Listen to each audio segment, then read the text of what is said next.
আল্লাহ পাক রব্বুল আলামিনের পক্ষ থেকে ওহী আসলো নবী মুসা আলাইহিস সালাতু ওয়াস সালামের উপর। আল্লাহ তাআলা বললেন, ও নবী মুসা, তুমি তোমার উম্মত ইহুদি বনি ইসরাইলদেরকে নিয়ে যাও। তোমাদের যে পূর্বপুরুষদের ভূমি ফিলিস্তিনের মাটি, এই মাটিটাকে দখল করে রেখেছে আমালিকা নামক দুর্দর্শ সম্প্রদায়। ও নবী মুসা, তুমি তোমার ইহুদি বনি ইসরাইলদেরকে নিয়ে সেখানে যাও।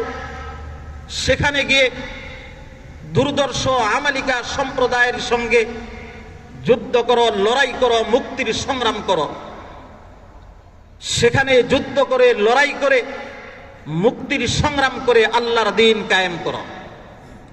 যখন এই নির্দেশ আসলো, তখন হযরতে মুসা আলাইহিস সালাতু ওয়াস সালাম ইহুদি বনি ইসরাইলদেরকে বলল, হুকুম এসেছে আল্লাহর পক্ষ থেকে, যুদ্ধ করতে হবে দুর্দর্শ সম্প্রদায় আমালিকা সম্প্রদায়ের সঙ্গে।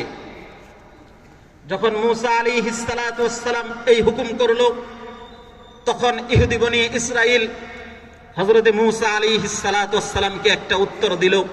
মনোযোগ দিয়ে শুনেন। ইহুদি বনি ইসরাইল বলল, ইযহাব আনতা ওয়া রাব্বুকা ফাকাতিলা ইন্না হাহুনা কাঈদুন।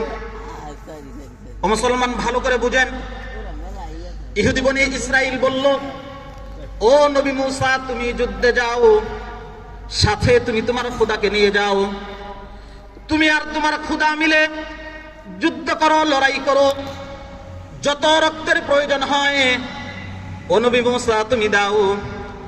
যত বিপদের সম্মুখীন হওয়া লাগে ও নবী মুসা তুমি হও।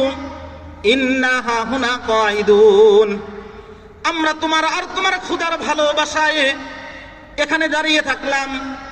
যখন তুমি আর তোমার খোদা মিলে যুদ্ধ করে, লড়াই করে, মুক্তির সংগ্রাম করে যখন তুমি আর তোমার খোদা বিজয় অর্জন করবা, তখন আমাদেরকে সংবাদ দিবা।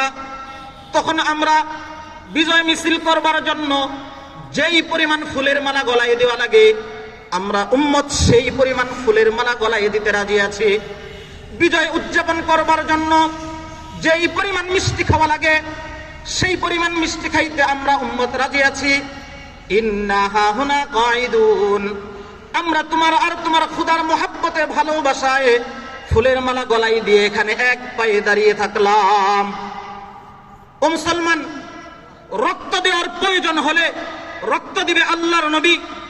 জীবনের রিস্ক নেওয়ার প্রয়োজন হলে রিস্ক নিবে আল্লাহর নবী। বিপদের মুখোমুখি হওয়া লাগলে বিপদের সম্মুখীন হবে আল্লাহর নবী। মিষ্টি খাবে উম্মত, মিছিল করবে উম্মত। এটা হচ্ছে ইহুদিদের ভালোবাসার পদ্ধতি। ও মুসলমান, এবার আমি জিজ্ঞাসা করতে চাই, এই পদ্ধতিতে আমাদের সমাজে আল্লাহর নবীকে ভালোবাসে এরকম লোক নাই?